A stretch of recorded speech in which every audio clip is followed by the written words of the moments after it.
প্রিয় দর্শক, সাজ্জাদ কাদিরের প্রীতি এবং শুভেচ্ছা নিন। এই মুহূর্তে আপনাদের সামনে কথা বলতে এসেছি বাংলাদেশকে বাদ দিয়ে সেভেন সিস্টার্সকে যুক্ত করতে ভারতের নয়া প্রকল্প, এই প্রসঙ্গটি নিয়ে কথা বলবো। ভারত বাংলাদেশ সম্পর্কটা কেমন, এটি শত শত ভিডিওতে হয়তো আলাপ করে ফেলেছে, এটা আর বলবার অপেক্ষা রাখে না। বিগত 9 মাসে সম্পর্কটা কোথায় নেমেছে এবং এটি আদৌ খুব সহসা উঠবে বলে মনে হয় না, কারণ ইতিমধ্যে ভারত 10 মাস 9 মাস দেখলো, দেখে বুঝতে পেরেছে যে বাংলাদেশ আরেকটা সেই আগের বাংলাদেশ, 10 মাস আগের যে বাংলাদেশটি ছিল সেই বাংলাদেশটি এখন নেই। যার কারণে ভারত নানা কর্মে নানা পদক্ষেপে এখন বাংলাদেশকে মাইনাস করে চিন্তা ভাবনা করছে। ইতিমধ্যে বাংলাদেশের উপর নানা রকম নেতিবাচক ইনিশিয়েটিভ নেওয়া শুরু করেছে। বাংলাদেশের ট্রান্সশিপমেন্ট সুবিধা বাতিল করেছে, আপনারা জানেন। আজকে দিনের আরেক ভিডিওতে আরেকটি বিষয় আলাপ করলাম যে গতকালকে ট্রেড বন্ধ করলো, স্থল বন্দর দিয়ে বাংলাদেশের পণ্য ভারতে রপ্তানি করতে পারবে না, শুধুমাত্র মুম্বাই সমুদ্র বন্দর এবং কলকাতা বন্দর দিয়ে ছাড়া। তেমনি এই যে ভারতের 7 রাজ্য, বিশেষ করে 7 রাজ্যের সাথে যোগাযোগের একটা সহজ মাধ্যম হতে পারত বাংলাদেশ, কিন্তু বাংলাদেশের মানুষ এক শ্রেণীর মানুষ। বাংলাদেশে বর্তমান যে সরকারটি একটা অন্তর্বর্তীকালীন সরকার, এই সরকারের যে আচরণ, তাতে ভারত বুঝতে পারছে যে এদের সাথে চলা যায় না। আসলে আমাদের এই অঞ্চলে দুটো দেশ আছে, একটা পাকিস্তান আর একটা আজকের বাংলাদেশ। 10 মাসের আগের বাংলাদেশ ভিন্ন ছিল, আজকের বাংলাদেশের সাথে ভারত চলতে পারবে না, এটি এক প্রকার বুঝে গেছে। এতে ক্ষতিগ্রস্ত কে হচ্ছে বাংলাদেশের মানুষের, এটা বোঝা উচিত। বাংলাদেশের মানুষের আসলে ইউরোপের দেশগুলোকে দেখেও শিখতে পারে না যে একসাথে চলতে হয় আশপাশের দেশ, আর বিশেষ করে সবচেয়ে বর্ডার কান্ট্রি যেটা, তাদের সাথে একসাথে চলতে হয়। কিন্তু বাংলাদেশ ইতিমধ্যে ভারতের সাথে ঝগড়া বাঁধিয়ে দিয়েছে, মিয়ানমারের সাথে ঝগড়া বাঁধিয়ে দিয়েছে, অর্থাৎ প্রতিবেশীর সাথে সম্পর্ক নষ্ট করেছে। দূর প্রতিবেশী পাকিস্তানের সাথে সম্পর্ক নির্মাণ করেছে। এর ফল বাংলাদেশকে ভুগতে হবে, যার ফলশ্রুতিতে এই মুহূর্তে ভারত মনে করছে যে আমাদের যা কিছু করতে হবে বাংলাদেশকে মাইনাস করেই করতে হবে। তারই প্রেক্ষিতে ভারত মিয়ানমারের মধ্য দিয়ে সেভেন সিস্টার্সকে সংযুক্ত করবার একটা উন্নত ব্যবস্থা নির্মাণ করবার একটা প্রকল্প নিয়েছে। জানা গেছে মেঘালয়ের শিলং থেকে আসামের শিলচর পর্যন্ত নতুন মহাসড়ক প্রস্তাব করেছে ভারত। কলকাতা বন্দর থেকে মায়ানমার হয়ে উত্তর পূর্বাঞ্চলের সঙ্গে যোগাযোগের জন্য নতুন করে সমুদ্র পথ বেছে নিয়েছে। চট্টগ্রাম বন্দর তাদের কোনো প্রয়োজন নেই।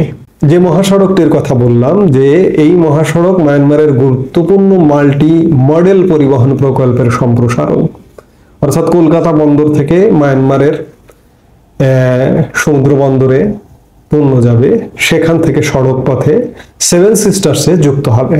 এর ফলে ভারতের উত্তর পূর্বাঞ্চলীয় রাজ্যগুলো ও পশ্চিমবঙ্গের কলকাতার মধ্যে সমুদ্র পথে একটি বিকল্প সংযোগ তৈরি হবে।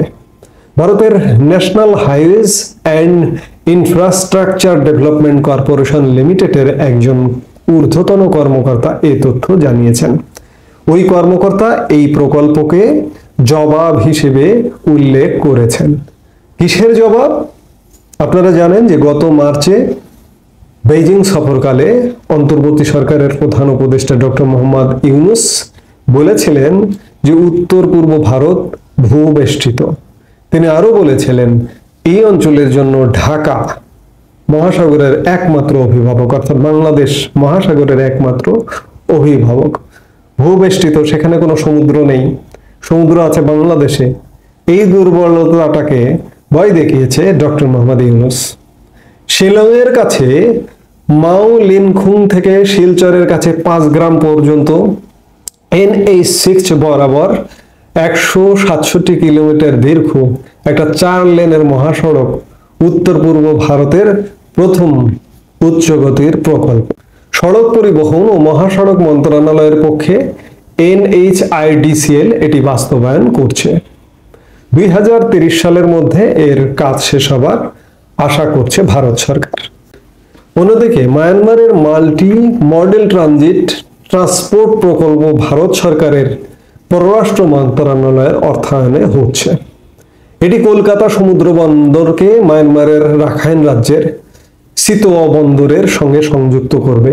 আপনারা জানেন যে মায়ানমারের যে রাখাইন রাজ্য, সেই রাখাইন রাজ্যের সিতোয়া বন্দর, এই সিতোয়া হচ্ছে রাখাইন রাজ্যের রাজধানী। এখানে ভারত একটি গভীর সমুদ্র বন্দর নির্মাণ করছে। কলকাতা বন্দর থেকে সিতোয়াতে পণ্য যাবে, সেখান থেকে সিতোয়া থেকে সড়ক পথে সেভেন সিস্টার্সে পৌঁছে যাবে। এই সিতোয়া বন্দর কালাদান নদীর মাধ্যমে মায়ানমারের পালেতোয়া এবং সেখান থেকে সড়ক পথে মিজোরামের জরিনপুইয়ের সঙ্গে সংযুক্ত, অর্থাৎ নদী পথেও যাবে, সড়ক পথেও যাবে। বাংলাদেশের মানুষ মনে করে যে ভারত আমাদের ছাড়া কিছু করতে পারবে না, আমাদের ছাড়া আমাদের এখানে পণ্য রপ্তানি না করলে ভারতের ক্ষতি হবে, ভারতে যদি আমরা না যাই ভারতের ক্ষতি হবে। এগুলো আসলে ক্ষুদ্র সংকীর্ণ চিন্তার অংশ। এই যে বাংলাদেশ দিয়ে সেভেন সিস্টার্সের যে করিডোর, এটি হলে কি হতো? বাংলাদেশের সাথে কানেক্টিভিটি তৈরি হতো। বাংলাদেশ দুটো পয়সা হলেও তো এটার ভাড়া পেত, সেগুলো থেকে বঞ্চিত হচ্ছে, কানেক্টিভিটি থেকে বঞ্চিত হচ্ছে। আমাদের আশপাশের সাথেই কানেক্টিভিটি নেই। ভারতের সাথে কানেক্টিভিটি নষ্ট করছি, মিয়ানমারের সাথে কানেক্টিভিটি নষ্ট করছি, যাবো কোথায় আমরা? আমরা কিন্তু আমাদের অবস্থা কিন্তু ভয়ানক। তো আমরা সেই দিকেই যাচ্ছি, যে যার কারণে এই বাংলাদেশে সরকারের নেতিবাচক অ্যাটিটিউড, জনগণের নেতিবাচক অ্যাটিটিউড, যার দরুন বাংলাদেশকে এড়িয়ে ভারত একটি নতুন পথ, সেভেন সিস্টার্সকে যুক্ত করবার নতুন পথ তৈরি করছে।